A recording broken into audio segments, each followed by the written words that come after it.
ചാറ്റും phone സംഭാഷണങ്ങളും പുറത്തുവിടുമെന്ന് ഭീഷണിപ്പെടുത്തി യുവതിയിൽ നിന്ന് ഘട്ടം ഘട്ടമായി തട്ടിയെടുത്തത് 19 ലക്ഷം രൂപ. സൈബർ പോലീസിൽ പരാതിപ്പെട്ടതിന് പിന്നാലെ യൂട്യൂബർ അറസ്റ്റിലായി.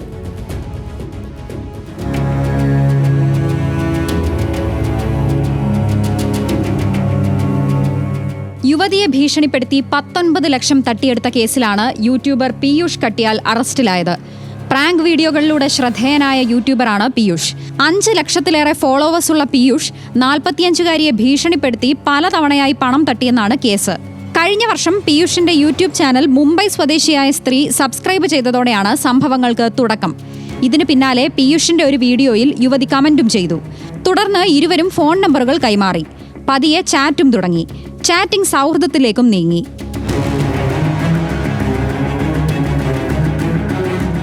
എന്നാൽ കഴിഞ്ഞ വർഷം നവംബറിൽ യുവതിയോട് 1 ലക്ഷം രൂപ കടമായി തരാൻ പീയൂഷ് ആവശ്യപ്പെട്ടു.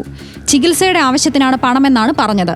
സൗഹൃദത്തിന്റെ പേരിൽ യാതൊരു മടിയും കൂടാതെ യുവതി ചോദിച്ച പണം നൽകി. എന്നാൽ ഇത്തരത്തിൽ ഭീമമായ തുക കടമായി വാങ്ങുന്നത് പ്രതിയുടെ സ്ഥിരം പരിപാടിയായി. നിരന്തരം പണം ആവശ്യപ്പെട്ടതോടെ യുവതി ഇനി പണം നൽകില്ലെന്ന നിലപാടിൽ ഉറച്ചു. പണം കിട്ടില്ലെന്ന് കണ്ടപ്പോൾ ഭീഷണിയായി. ഇരുവരും തമ്മിലുള്ള സ്വകാര്യ സംഭാഷണങ്ങൾ അടങ്ങിയ ചാറ്റുകൾ സാമൂഹിക മാധ്യമങ്ങളിലൂടെ പരസ്യപ്പെടുത്തുമെന്ന് പറഞ്ഞു. മാത്രമല്ല, താനൊരു പോലീസ് ഉദ്യോഗസ്ഥനാണെന്നും പണം നൽകിയില്ലെങ്കിൽ അറസ്റ്റ് ചെയ്യുമെന്നും ഭീഷണി. ഇത് കേട്ട് ഭയന്ന യുവതി പലതവണയായി 19 ലക്ഷം രൂപ കൂടി പീയൂഷിന്റെ അക്കൗണ്ടിലേക്ക് കൈമാറി. എന്നാൽ തന്റെ കയ്യിലുള്ള പണമെല്ലാം തീർന്നതോടെ യുവതി മുംബൈ നോർത്ത് സൈബർ പോലീസിൽ പരാതി നൽകുകയായിരുന്നു.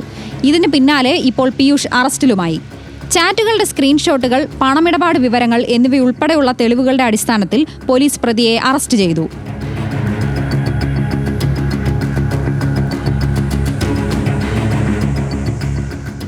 ഭാരതീയ ന്യായ സംഹിത അനുസരിച്ച് പൊതുപ്രവർത്തകനായി ആൾമാറാട്ടം നടത്തിയതിന് സെക്ഷൻ 204, ആൾമാറാട്ടം നടത്തി വഞ്ചിക്കലിന് സെക്ഷൻ 319, വഞ്ചനാ കുറ്റത്തിന് സെക്ഷൻ 318 വകുപ്പുകൾ ചുമത്തിയാണ് പീയൂഷിനെതിരെ കേസെടുത്തിരിക്കുന്നത്.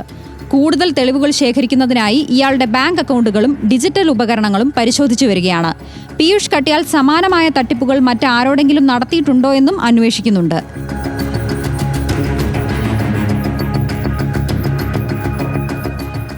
National desk, news Malayalam.